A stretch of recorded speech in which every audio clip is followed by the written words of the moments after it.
जनेंद्र भाइयों और बहनों, वीतराग विज्ञान नमुताहि जाते भये अरिहंतादि महान जो विद्यादि सागर सुधी जो विद्यादि सागर सुधी गुरु है हितैषी शुद्धात्म में निरत नित्य हितोपदेशी वे पाप ग्रीष्म ऋतु में जल है सयाने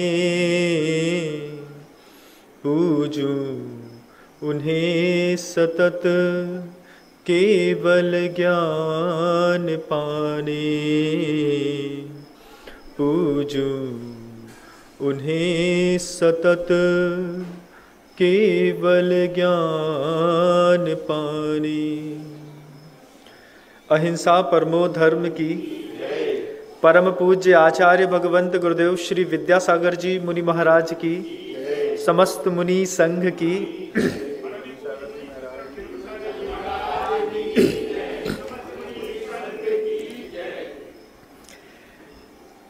प्रायः करके एक प्रश्न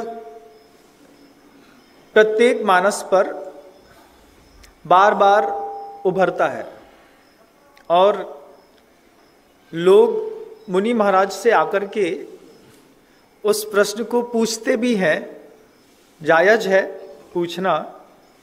वो बार बार पूछते हैं कि महाराज जी, मंदिर में जब जाते हैं तो क्या भाव मन के अंदर आना चाहिए? मंदिर के अंदर जाते हैं, भगवान का दर्शन करते हैं, तो कैसे विचार हमको भगवान की प्रतिमा को देख करके हमको क्या सीखना है, क्या देखना है, क्या समझना है? यह प्रश्न प्रत्येक जनमानस का एक ऐसा ज्वलंत प्रश्न है। हर आदमी के मन के अंदर ये बात रहती है कि जब आप रहते हैं तब तो बहुत ठीक है, लेकिन जब आप नहीं रहते हैं और जब हम प्रतिमा के सामने खड़े रहते हैं, हमें समझ में नहीं आता है कि प्रतिमा के सामने जाकर के हमें क्या करना है और प्रतिमा से हमको क्या मिल रहा है। प्रश्न उठता है कि मंदिर में जाकर के मुझे कैसा भाव पैदा करना है।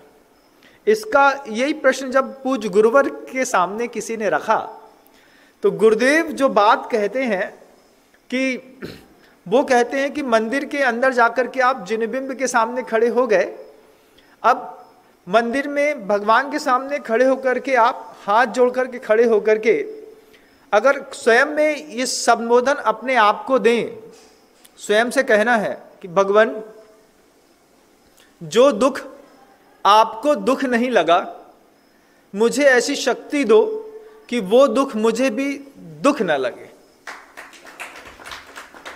ये गुरुदेव का उत्तर है।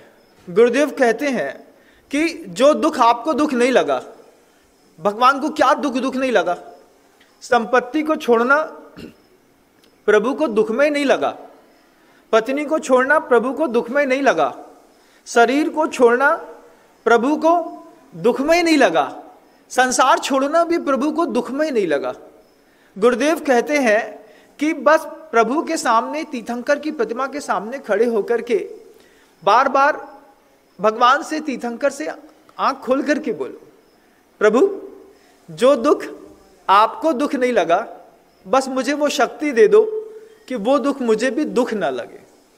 अभी हमारे दुख में और भगवान के दुख में अंतर है। अभी आप देखेंगे तो हमारे सुख में और भगवान के सुख में भी जमीन आसमान का अंतर है। हम जिसको सुख मानते हैं, प्रभु उसको कुछ मानते ही नहीं है, और प्रभु जिसको सुख मानते हैं, हमारी उस ओर दृष्टि है ही नहीं। हम उधर तक देखना ही नहीं चाहते।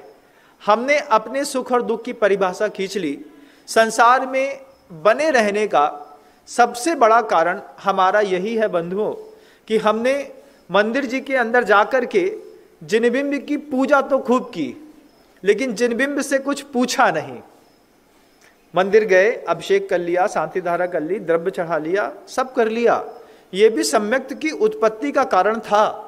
लेकिन सम्यक दृष्टि की पहली मनोवांछा ये होनी चाहिए कि प्रभु आपको जो दुख नहीं लगा उसको मेरे अंदर भी वो भाव पैदा हो कि संसार और परिस्थितियों के वशीभूत होकर के वो वस्तु में, वो पदार्थ, वो लोग अगर मेरे जीवन से चले जाएं तो मुझे भी दुखमय न लगे।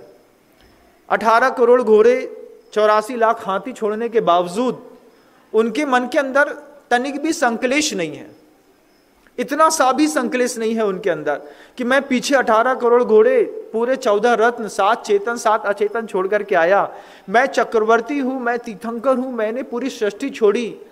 क्या लिखा है समंतबद्ध स्वामी ने, विहा यह सागर वारिवासम वधूम वेमाम वसुधा वधूम सतीम।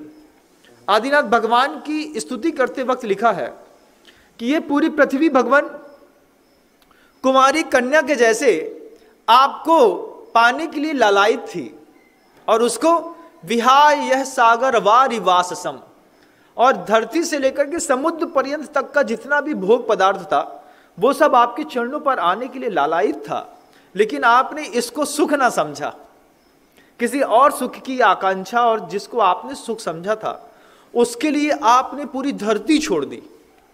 तो भगवान के सामने जब हम खड़े हो, इस बात के लिए भगवान से प्रार्थना हो कि जो दुख आपको दुख ना लगा वो दुख बस मुझे भी दुख ना लगे, इसकी शक्ति मुझे दीजिए। जिस सुख में आपकी आस्था है उस सुख में मैं भी अपनी आस्था पैदा कर सकूं, ये शक्ति मुझे दीजिए, क्योंकि अभी मेरे सुख की और आपके सुख की परिभाषा अलग अलग है, और उनको भले उत्कृष्ट सुख में कुछ भी मिल गया हो, लेकिन उन्होंने उस उत्कृष्ट सुख की इच्छा इसी धरती पर रहते हुए पैदा करी है।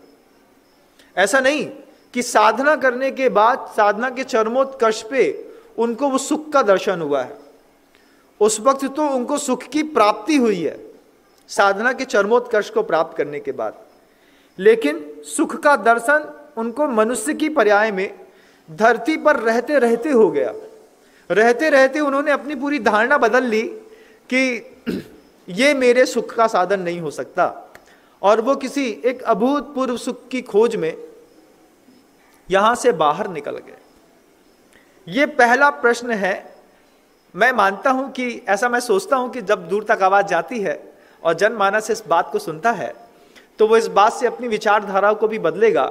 मंदिर जाने के बाद वो इस तरीके की भाव जरूर रखेगा, भगवान की प्रतिमा के सामने 5 मिनट खड़े होकर के बोलो, जो दुख आपको नहीं दुख नहीं लगता, बस मुझे वो शक्ति चाहिए कि मुझे भी वो दुख ना लगे। जब आप प्रत्येक दिन भगवान से ऐसी प्रार्थना करके घर लौटेंगे, फिर आपको लगेगा कि छोटी छोटी बातों पर जो आपको गुस्सा आता था, छोटी छोटी बातों पर जो आपको अहंकार पैदा होता था, छोटी छोटी बातों पर जब हम मायाचारी और मान कसाय के वशीभूत होकर के यदवा तद्वा प्रवृत्ति करते थे, ये सारी हमारी मानसिक विकार की वृत्तियां अपने आप शांत होती चली जाती है। एक धारणा व्यक्ति का पूरा जीवन बदल देती है। बंधु, हमें देखना है कि हमारे अंदर जो शक्तियां हैं उन शक्तियों का हमने कब, कहां और कैसा प्रयोग किया।